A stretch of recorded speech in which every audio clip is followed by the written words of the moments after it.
قال النبي صلى الله عليه وسلم لا تصوموا في هذه الأيام فإنها أيام أكل وشرب وبعال أو كما قال عليه الصلاة والسلام।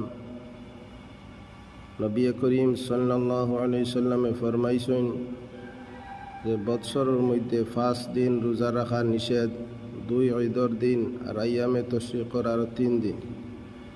এছাড়া বৎসরের বাকি যে কোনো দিন আপনি নফল রোজা রাখতে পারবা।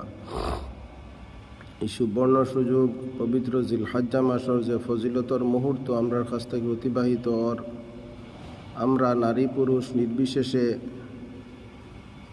এই 10 দিনকুর ভিতরে যে 1 থেকে 9 তারিখ পর্যন্ত আমরা নফল রোজা রাখার পাবন্দি করি।